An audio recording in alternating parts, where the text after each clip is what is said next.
नमस्कार, BTV news के इस बुलेटिन में आपका स्वागत है। सबसे पहले आइए एक नज़र डालते हैं आज की कुछ खास खबरों पर।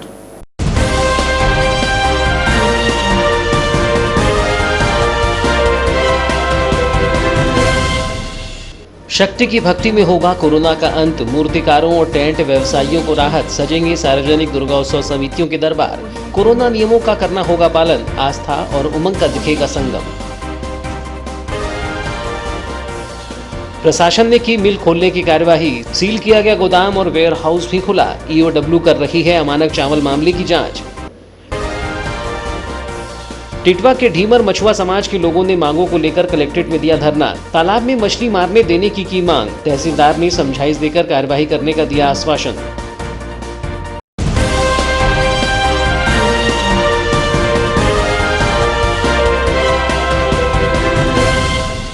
और अब समाचार विस्तार से। शक्ति की भक्ति का महापर्व नवरात्र प्रारंभ होने वाला है। कोरोना संकट की विपदा में धार्मिक आयोजनों पर भी गंभीर प्रभाव पड़ा है। जहां लॉकडाउन के बीच मंदिरों में ताले लटके रहे, वहीं थोड़ी छूट मिली तो मंदिरों के पट खुल सके। इसी बीच विघ्नहर्ता गजानन का आगमन हुआ तो सार्वजनिक रूप से भगवान श्री गणेश की प्रतिमाओं की स्थापना नहीं हो सकी। वहीं अब नवरात्र पर्व में राज्य शासन से सार्वजनिक दुर्गा उत्सव मनाने की अनुमति दी है, जिसके बाद मूर्तिकार एवं टेंट व्यवसायी भी थोड़ी राहत महसूस कर रहे हैं। कोरोना महामारी ने देश में आर्थिक संकट के हालात उत्पन्न कर दिए हैं। सामाजिक परंपराओं एवं भक्ति भाव पर भी गंभीर प्रभाव पड़ा है। इस कालावधि में विविध धर्मों के प्रमुख त्यौहार इस तरह बीते कि आस्था और उमंग सीमित और सादगी से परिपूर्ण रही है। हाल ही में बीता गणेशोत्सव पर्व सार्वजनिक न होते हुए घर घर ही मनाते हुए श्री गणेश की प्रतिमाओं की स्थापना की गई। अब बारी है आदिशक्ति मां भवानी के भक्ति पर्व नवरात्र की। राज्य शासन ने बीते दिनों नवरात्र उत्सव सार्वजनिक तौर पर मनाने की सशर्त अनुमति दी तो आर्थिक संकटों से जूझ रहे मूर्तिकारों एवं टेंट व्यवसायियों के माथे की शिकन कम हुई।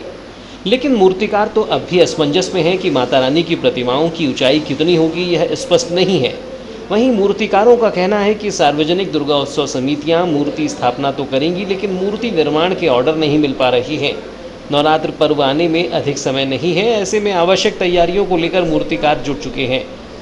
मूर्तिकार पंडेल बताते हैं कि गणेशोत्सव में उन्हें बड़ी मूर्तियां नहीं बनाए जाने से नुकसान उठाना पड़ा है। अब सरकारी आदेश है कि नवरात्र को सार्वजनिक तौर पर मनाया जा सकता है, तो मूर्तियों की ऊंचाई एवं ऑर्डर कब तक मिलेगा, इसे लेकर चिंता है। नाम बताएं। गणेश कुमार टरंडे। ये मूर्ति बनाने का आप काम करते हैं, कितने वर्षों से विगत ये ऐसा काम कर रहे हैं आप? भैया ये मैं करता हूँ कम से कम 15 साल से। अच्छा। और पिताजी के समय से भी होता है काम, पर मैं 15 सालों से अपना काम संभाल रहा हूँ। अच्छा, इस बार कोविड-19 को देखते हुए कुछ शासन के निर्देश आए हैं। हाँ। क्या जानकारी है आपको इसमें? जानकारी ये कि भी है, क्या है, अपन आदेश इसलिए नहीं ले सकते। क्या है, ये सार्वजनिक का काम है, सार्वजनिक वाले खुद जाएंगे, अपन नहीं जा सकते। क्योंकि क्या अपन जाएंगे तो वो बोलेंगे तुम निर्णय क्यों लेने हैं। तो ये क्या आदेश उन लोगों को मिलेगा, उसमें से क्या है भी है, अपने को काम आएगा तो अपन करेंगे समय पे, और अगर समय के बाद में काम आएगा तो अपन नहीं करेंगे। और ये महीने में अगर अपने को 15 तारीख के बाद में अगर परमिशन मिल गई तो ठीक है, और नहीं तो इसके बाद अपन काम नहीं करेंगे। ये नवरात्रे में अपन ने ऐसा बोल दी है। जैसा कि सरकार नवरात्र पर्व आकर्षक दुर्गा पंडाल से सुशोभित होता है। रोशनाई ऐसे कि मां भवानी के दरबार को जगमग कर दे। इन्हीं सब कार्यों को करने वाले टेंट व्यवसायी अब थोड़ी राहत में हैं कि उन्हें सार्वजनिक दुर्गा प्रतिमाओं की स्थापना के लिए पंडाल लगाने का अवसर मिलेगा। लेकिन जिला स्तर पर गाइडलाइन की प्रतीक्षा भी उत्सुकता से की जा रही है। टेंट एसोसिएशन अध्यक्ष हरिओम अग्रवाल का कहना है कि लॉकडाउन के बाद से टेंट व्यवसाय ठप हो गया है। अब दुर्गा उत्सव में टेंट लगेगा तो इस व्यवसाय से जुड़े लोगों के हाथ कुछ काम एवं पैसा आएगा। लेकिन सरकारी आदेश में स्पष्टता नहीं होने से टेंट व्यवसायी भी असमंजस में हैं। हमारे पास एक ही निर्देश आया है कि 100 लोगों की अनुमति आप लोगों को मिली है और पंडाल आप बना सकते हैं। मूर्ति के साइज अभी डिसीजन नहीं हुआ है, वो जब गाइडलाइंस आएंगी उसकी तभी डिसाइड होगा। मुख्यमंत्री ने कहा है कि कलेक्टर महोदय ही हमारा हर जिले के कलेक्टर निर्धारित करेंगे उसकी गाइडलाइन। अभी हमारे यहाँ के कलेक्टर ने कोई गाइडलाइन अभी निर्धारित नहीं की है। हम हफ्ताभर देख रहे हैं, एक सप्ताह में यदि गाइडलाइन निर्धारित नहीं करते हैं तो हम कलेक्टर साहब को ज्ञापन सौंपेंगे। फिर नवरात्र कब से प्रारंभ होगा? नवरात्र को तो अभी है 35 दिन। मूर्तिकार इतने दिनों में मूर्ति बना लेंगे? मूर्तिकार अपने उनकी सोच ये है कि गाइडलाइन 4-5 फीट से ज़्यादा की नहीं आने वाली। वैसे एक मुख्यमंत्री ने एक ज्ञापन में गृह मंत्री ने भी कहा है कि 5 फीट तक की मूर्तियाँ आप बनाएं।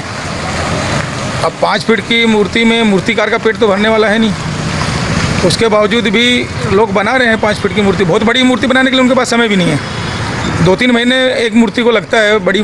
प्रदेश के मुखिया शिवराज सिंह चौहान ने बीते दिनों कहा था कि राज्य में दुर्गा उत्सव को मनाने की छूट मिलेगी, वहीं सार्वजनिक तौर पर प्रतिमाओं को स्थापित किया जाएगा, लेकिन इसके लिए शर्तें हैं कि 100 से अधिक लोग एक स्थान पर एकत्रित नहीं हो पाएंगे। वहीं दुर्गा समितियों को कोरोना संक्रमण के विस्तार को रोकने बनाई गई सभी गाइडलाइन का पालन करना होगा। आगामी नवरात्र पर्व को लेकर कलेक्टर दीपक आर्य ने चर्चा के दौरान कहा कि जब प्रदेश के मुख्यमंत्री ने कहा है कि नवरात्र उत्सव मनाया जाएगा तो इसमें कोई शंका नहीं है। हालांकि कलेक्टर ने कोरोना गाइडलाइन का पालन करने को लेकर जोर दिया। नहीं, अब जब शासन ने आदेश कर दिए, जब सभी ने सुन लिया है तो फिर उसमें कोई बात नहीं है। अब उनका जब माननीय मुख्यमंत्री जी ने बोल दिया है तो उनका पूरा अधिकार है, वे अपना निर्माण करें। आस्था, उमंग और उत्साह का पर्व नवरात्रि माता रानी की उपासना के साथ ही असुरी शक्तियों के प्रकोप का अंत होता है। वर्तमान में कोरोना महामारी ने देश में जो परिस्थितियां उत्पन्न की है, इसमें भक्तों की मनोकामनाओं में कोरोना के इस भयावह कष्ट निवारण की अरज भी भक्तजन इस नवरात्र पर्व में करेंगे। साथ ही महिषासुर मर्दिनी मां भवानी के जयकारों और माता रानी के दरबारों से आदिशक्ति के गुणगान के बीच आर्थिक एवं शारीरिक कष्ट दूर हो, संकटों से जूझते भक्तों के आस्था का भाव नवरात्रोत्सव में अवश्य देखने को मिलेगा। सरकार द्वारा 18 मिलर्सों व उनके द्वारा प्रदान किए गए अनाज वाली वेयरहाउस व नॉन की गोदाम को सील कर दिया गया था, लेकिन मिलर्स व शासन के बीच चर्चा होने के बाद बंद पड़े मिलों व गोदाम को खोल दिया गया है। प्रशासन ने एसडीएम को भेजकर इस प्रक्रिया को संपन्न करवाया है। वहीं वारासिवनी में भी एसडीएम संदीप सिंह ने मिलों को खोलने की कार्यवाही को अंजाम दिया है। गौरतलब हो कि पिछले दिनों केंद्रीय जांच अधिकारी की पीडीएस के चावल भंडारण व वितरण को लेकर मिलर्सों के खिलाफ कार्रवाई की गई थी, जिसमें बालाघाट में 18 मिलर्सों के नाम सामने आए थे, जिसका मिलर्सों ने इस कार्यवाही को मिलिंग अनुबंध के खिलाफ असंवैधानिक बताते हुए इसका पुरजोर विरोध किया और इस विरोध में प्रदेश के मिलर्सों को भी जोड़ा गया। इस प्रकरण की जांच ईओडब्ल्यू द्वारा की जा रही है। बता दें कि मिलर्स को गोदाम से खराब चावल उठाकर अच्छा चावल उपलब्ध कराने स्वयं के खर्च पर कहा गया है। नहीं, इस मामले में ऐसा है कि जब चावल जमा किया गया था वो मानक स्तर का था, जिसकी चलते राइस मिलों के पास जो है जांच रिपोर्ट रहती है।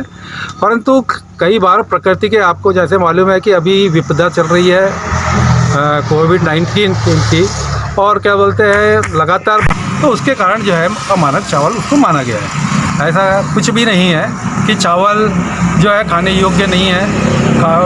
एक्चुअल में स्थिति यह है कि चावल जो होता है उसके एक स्पेसिफिकेशन पैरामीटर होते हैं। स्पेसिफिक पैरामीटर से जैसे चावल में 25% ब्रोकन होना चाहिए।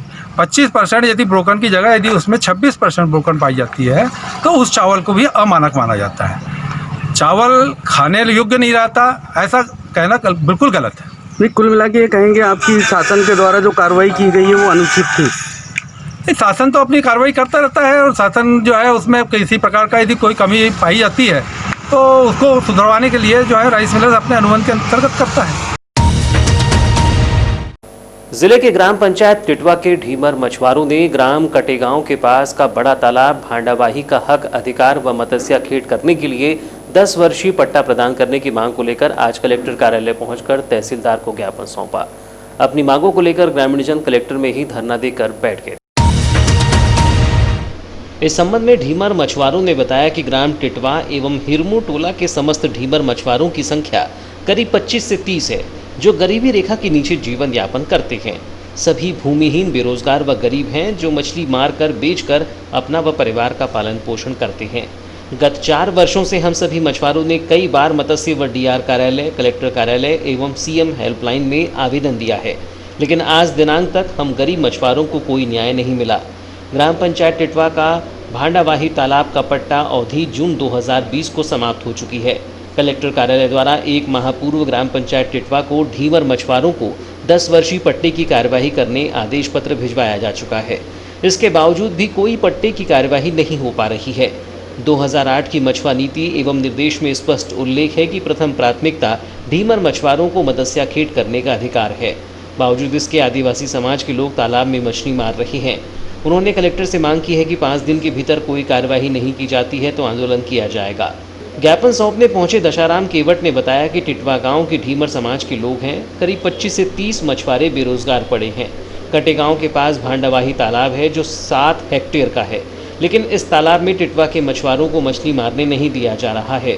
हम मत्स्य विभाग पंजीयन कार्यालय जा रहे हैं, तुम्हारा अधिकार नहीं है।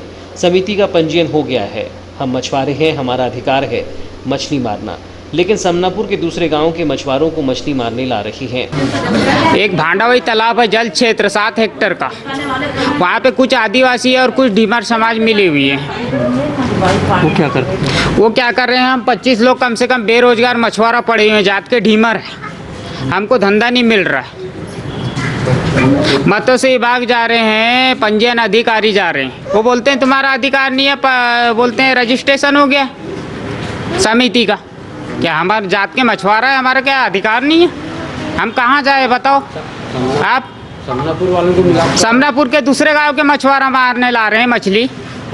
मैडम बोल रही है कि कहीं यूपी के तो नहीं आ रहे। गीता शंडे ने बताया कि हम बेरोजगार हैं, हम लोग भांडावाही तालाब समिति में शामिल करने बोल रहे हैं, लेकिन समिति में आदिवासी लोगों को शामिल कर लिया गया है। हमारे हक का तालाब है, वहाँ मछली मारने नहीं मिल रही है। मजदूरी कर अपने परिवार का जीवन यापन कर रहे हैं, हमें हमारा हक दिलाया जाए। भांडावाही तालाब में शामिल हम लोग बेरोजगार हैं सर, तो हमने बोले हमको वहाँ ज्वाइन कर लिया जाए समिति में। तो वहाँ पे आदिवासी पूरे भर गए हैं और बोलते हैं हमारे को 4 साल से घूम रहे हैं सर हम लोग इनके पीछे। कहीं जा रहे हैं, कभी कहीं जा रहे हैं, कभी कहीं जाने बोल रहे हैं। आखिरी में जबलपुर रायपुर तक के उधर भी चले गए सर हम लोग, तो हमारी सुनवाई कुछ भी नहीं हुई है। 4 साल से घूम रहे हैं हम लोग इनके पीछे।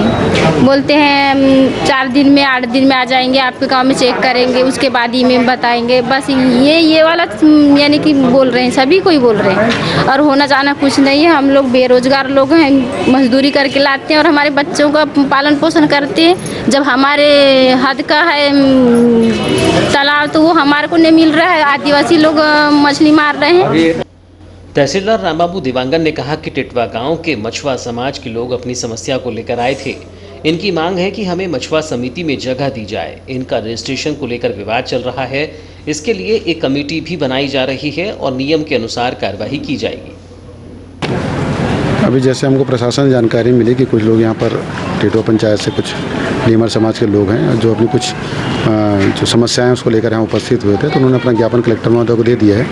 और जहाँ तक मेरी समझ से बात हो रही है कि एक मछुआ समिति है और प्रारंभिक रूप से मछुआ समितियों में मछुआरों का प्रतिनिधित्व ज़्यादा रहता है और उस समिति में दूसरे समाज के लोग भी शामिल हैं। और इनका कहना ये था कि हमको भी उस समिति में जगह दे दी जाए क्योंकि हम वहीं के रहने वाले हैं और मछुआरे समाज के हैं। तो इनका एक रजिस्ट्रेशन का विवाद है कि समिति में सदस्य बनेंगे या नहीं बनेंगे। इस संबंध में मेरे द्वारा फिर अपर कलेक्टर महोदय से भी चर्चा की गई। उप संचालक फिशरी के लेकर धरने पे बैठे थे यहाँ पे जी, तो किस तरह से माने ये लोग? कभी धरना तो नहीं बोल सकते, जो गांव के लोग रहते हैं उनको अपन धरना तो नहीं बता सकते। अपनी समस्याओं को लेकर आते रहते, रोज़ आते हैं, काफ़ी लोग आते हैं। तो अभी हमने उसकी बात रखी है और एक कमेटी एडीएम साहब से चर्चा करके कमेटी हमने बनवाई है और इसमें सहकारिता विभाग जो पंजीयन विभाग है वो उनका एक इंस्पेक्टर, फिशरी विभाग का एक इंस्पेक्टर, और चूँकि लाइन ऑर्डर का भी इशू बन जाता है तो कई बार, तो इसलिए हमने राजस्व निरीक्षक जो राजस्व के हैं उनको भी हमने बोला है कि कमेटी में शामिल कर देंगे। जिले में इन दिनों कोरोना संक्रमण के मरीजों की संख्या आए दिन तेजी से बढ़ती जा रही है, लेकिन लोगों द्वारा कोरोना संक्रमण से बचने के लिए नियमों का पालन नहीं किया जा रहा है। जिले में कोरोना पॉजिटिव मरीजों का आंकड़ा बढ़कर 472 तक पहुंच गया है, जिसमें से 290 मरीज ठीक होकर अपने घर जा चुके हैं और 176 मरीजों का उपचार कोविड अस्पताल में किया जा रहा है। 9 सितंबर की देर रात को आईसीएमआर लैब जबलपुर एवं जिला चिकित्सालय बालाघाट की ट्रूनेट लैब से प्राप्त रिपोर्ट में बालाघाट जिले के 32 मरीजों के सैंपल कोरोना पॉजिटिव पाए गए हैं। इन सभी मरीजों को उपचार के लिए आईटीआई के पीछे बूढ़ी बालाघाट में बनाए गए कोविड अस्पताल में भर्ती कराया जा रहा है। इस संबंध में मुख्य चिकित्सा एवं स्वास्थ्य अधिकारी डॉक्टर मनोज पांडे से प्राप्त जानकारी के अनुसार आईसीएमआर लैब जबलपुर एवं जिला चिकित्सालय बालाघाट की ट्रूनेट लैब से 9 सितंबर की देर रात तक प्राप्त रिपोर्ट में बालाघाट जिले के कुल 32 मरीजों के सैंपल कोरोना पॉजिटिव पाए गए हैं। इस तरह बालाघाट जिले में अब तक कुल 472 मरीज कोरोना पॉजिटिव आ चुके हैं। इनमें से 176 मरीजों का उपचार किया जा रहा है और 290 मरीज ठीक होकर अपने घर जा चुके हैं। 5 मरीजों को उपचार के लिए मेडिकल कॉलेज छिंदवाड़ा रेफर कर दिया गया है और 1 मरीज की मृत्यु हो चुकी है। बता दें कि जिले में वर्तमान में तेजी से बढ़ रहे कोरोना संक्रमण से लोगों में दहशत का माहौल भी दिखाई दे रहा है। गढ़ी थाना क्षेत्र के उमरनाला के निकट बसपहरा के जंगल में बीते दिनों पुलिस और नक्सलियों के बीच मुठभेड़ के बाद एक युवक की लाश बरामद की गई थी। मृतक झाम सिंह धुर्वे छत्तीसगढ़ के बालसमुंद का निवासी बताया गया। मुठभेड़ को लेकर पूर्व सांसद के साथ ही बैहर विधायक ने सवाल उठाए हैं कि पुलिस ने ग्रामीणों को गोली मार दी है। हालांकि मामले की गंभीरता पर कलेक्टर ने मजिस्ट्रियल जांच के निर्देश दिए हैं, जिसकी जांच रिपोर्ट 1 महीने में आ जाएगी। गौरतलब हो कि गत दिनों पुलिस की नक्सलियों के साथ मुठभेड़ की घटना सामने आई थी, जिसमें झाम सिंह पिता पंचू सिंह धुर्वे निवासी बालसमुंद थाना झलमल जिला कवर्धा के निवासी की गोली लगने से मौत हुई थी। इसके बाद इस मुठभेड़ को लेकर सवाल उठने प्रारंभ हुए और कहा गया कि पुलिस ने ग्रामीण को ही मार दिया। पुलिस अधीक्षक ने कहा था कि अति नक्सल प्रभावित घटना स्थल मुठभेड़ हुई है। नक्सलियों के साथ हुई इस मुठभेड़ के पहले से नक्सलियों की मौजूदगी को लेकर पुलिस के पास सूचना थी। मुठभेड़ पर पूर्व सांसद कंकर मुंजारे ने सवाल उठाए कि मछली पकड़ने गए व्यक्ति को पुलिस ने गोली मारी है। वहीं बैहर विधायक संजय उइके ने भी इसे फर्जी मुठभेड़ बताते हुए कहा कि इसके पूर्व भी कुछ घटनाएं हो चुकी हैं। उन्होंने कहा कि पुलिस इस तरह ग्रामीणों को गोली न मारे। ऐसे ग्रामीण जो नक्सल प्रभावित क्षेत्र में रहते हुए एक गांव से दूसरे गांव आना जाना किया करते हैं। विधायक उइके ने मामले की निष्पक्ष जांच की मांग की है। जिसमें घटना घटी है झाम सिंह करके, और उसके बताए अनुसार जो घटना स्थल छत्तीसगढ़ पे है और उनका बताना आया है कि वो पुलिस की गोली से मरे हैं। ये पहली घटना नहीं है, इसके पहले भी फर्जी इनकाउंटर हुए हैं और इसके बीच में भी पहले एक बार मेरे विधानसभा क्षेत्र में ही एक दूसरी घटना बैगांव के साथ हुआ था। वहाँ भी फर्जी इनकाउंटर हुआ था। पुलिस ने उसको इनकाउंटर शो किया, तो बैगा भाई थे जिन पे गोलियाँ चली थी, और जस्ट लाइक घटना ये भी है। तो तब भी मैंने एसपी साहब से यही कहा था, पुलिस अधीक्षक महोदय से यही कहा था कि ठीक है, आप हमारी सुरक्षा के लिए हैं, देश की रक्षा कर रहे हैं, प्रदेश की रक्षा कर रहे हैं, जनता की सेवा कर रहे हैं, लेकिन कोई आम नागरिक गरीब की मृत्यु ना हो, इस बात का ध्यान रखा जाए। तो मैंने तब भी कहा था, हम आदिवासी लोग हैं, वनों में निवास करते हैं, हमारी जीविका पूरी जंगल से होती है और जिसका बताया जा रहा है कोर एरिया। वहीं दूसरी ओर छत्तीसगढ़ सीमा के नक्सल डीएसपी पी कुजूर ने ज्वाइंट ऑपरेशन होने से इनकार किया है। उनका कहना है कि ऐसे ऑपरेशन की पूर्व सूचना होती है। उन्होंने कहा कि हो सकता है गढ़ी पुलिस सुरक्षा की दृष्टि से सर्चिंग के लिए गई हो। दो राज्यों के बीच में अगर ये ऑपरेशन की बात आती है और गश्ती दल भेजी जाती है तो आपसी सामंजस्य से ही भेजी जाती है, क्योंकि ये किसी बॉर्डर की सर्चिंग पार्टी इस टाइप से प्रोग्राम के तहत निकाला नहीं गया था। वो गढ़ी थाना प्रभारी हो सकता है अपने क्षेत्र की सुरक्षा को देखते हुए अपने क्षेत्रीय स्थानीय बल को निकाल करके जो है अपने थाना क्षेत्र के इलाके में जो है वो। पुलिस नक्सली मुठभेड़ के इस मामले पर कलेक्टर दीपक आर्य ने मजिस्ट्रियल जांच के आदेश दिए हैं। उनका कहना है कि 1 माह के भीतर जांच रिपोर्ट आ जाएगी। मजिस्ट्रियल जांच में जब भी कोई दुर्घटना होती है, एनकाउंटर होता है, एनकाउंटर में यदि किसी की मृत्यु होती है तो मजिस्ट्रियल जांच उसमें कराई जाती है। मजिस्ट्रियल जांच जो संबंधित क्षेत्र के अपर कलेक्टर सामान्य तौर पर वह करते हैं और उसमें 1 माह का समय उनको दिया जाता है। 1 माह के अंदर रिपोर्ट की फाइंडिंग्स और तथ्यों के साथ वो एक प्रतिवेदन प्रस्तुत करते हैं। उसके बाद आगामी कार्रवाई की जाती है। कहा जाए तो अब इस मुठभेड़ को लेकर पूर्व सांसद एवं बैहर विधायक के बयानों के बाद संदेह कायम है। मजिस्ट्रियल जांच में क्या कुछ निकलकर सामने आता है, यह तो वक्त ही बताएगा। कोतवाली थाना अंतर्गत गोंदिया रोड में महावीर फर्नीचर के समीप निवासी एक 48 वर्षीय व्यक्ति का शव उसके घर में ही नग्न अवस्था में संदिग्ध रूप में मिला है, जिसकी सूचना कोतवाली थाने को मिलने पर नगर पुलिस अधीक्षक कर्णिक श्रीवास्तव, कोतवाली थाना प्रभारी MR रोमड़े व अन्य पुलिसकर्मी मौके पर पहुंचे। पुलिस ने मृतक का शव बरामद कर आवश्यक कार्रवाई की है। इस संबंध में CSP श्रीवास्तव ने बताया कि 10 अगस्त की शाम सूचना मिली कि एक व्यक्ति की घर में ही मौत हो गई। सूचना पर आकर देखा तो मृतक दिपांग पिता बालन सिंह उइके 48 वर्ष वार्ड नंबर 22 निवासी का शव नीचे नग्न अवस्था में पड़ा था। पुलिस द्वारा शव का पंचनामा कर पोस्टमार्टम कार्यवाही के लिए शव विच्छेदन गृह भिजवाया गया। उन्होंने मौत के कारण में पूछे जाने पर बताया कि पोस्टमार्टम रिपोर्ट आने के बाद भी मौत का कारण स्पष्ट होगा। पुलिस मर कायम कर मामले की विवेचना कर रही है। ये यहाँ पर एक संदिग्ध मौत हुई है सर, क्या है ये पूरा मामला? ये एक हमें सूचना मिली थी कि एक व्यक्ति नग्न अवस्था में जिसकी लाश यहाँ पर पाई गई है, तो पुलिस की टीम आई। पूरी टीम ने यहाँ तस्दीक करी तो ये व्यक्ति का नाम दीपांक पिता बालम सिंह उइके पता चला है। उम्र लगभग 48 वर्ष है और वार्ड नंबर 22 बालाघाट का ये निवासी है।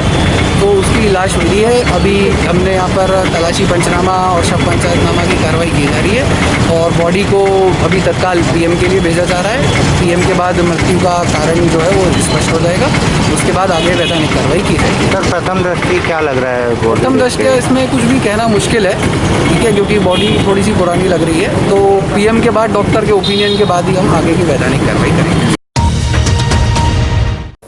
अखिल भारतीय विद्यार्थी परिषद ने छात्रों की समस्याओं को मुख्यमंत्री के नाम सांसद को ज्ञापन सौंपा गया।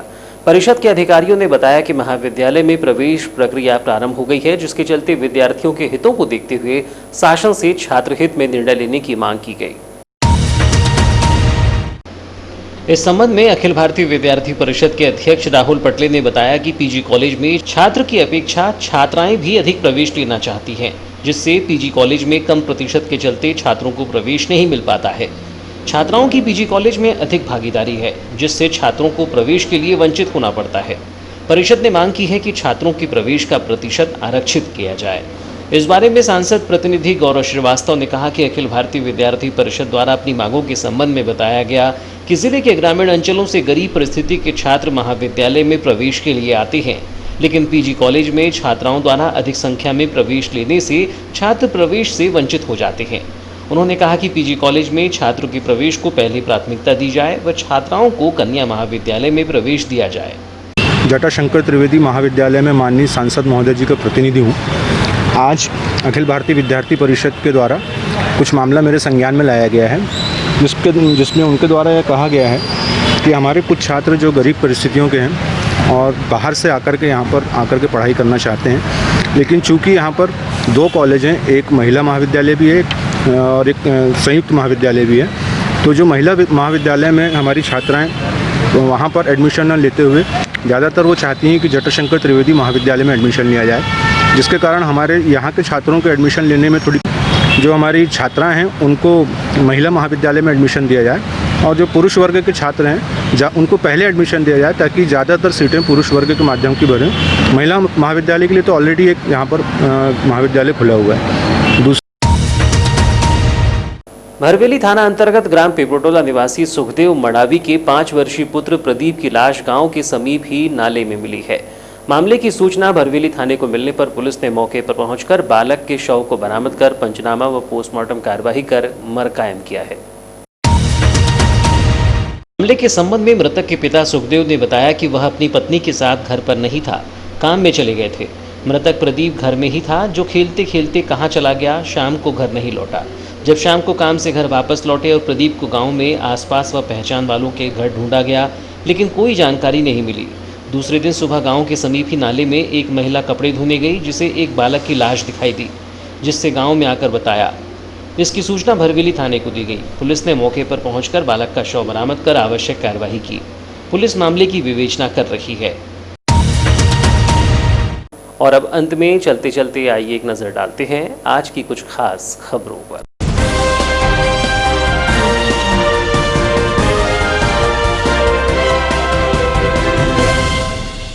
शक्ति की भक्ति में होगा कोरोना का अंत, मूर्तिकारों और टेंट व्यवसायियों को राहत, सजेंगे सार्वजनिक दुर्गा उत्सव समितियों के दरबार, कोरोना नियमों का करना होगा पालन, आस्था और उमंग का दिखेगा संगम।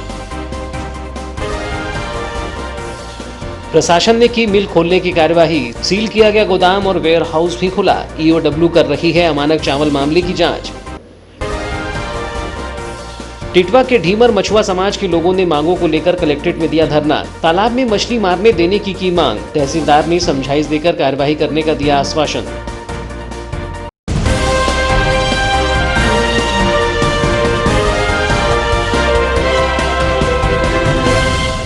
तो ये थी अब तक की खबरें। नई खबरों के साथ एक बार फिर हम हाजिर होंगे, तब तक के लिए दीजिए इजाजत। नमस्कार।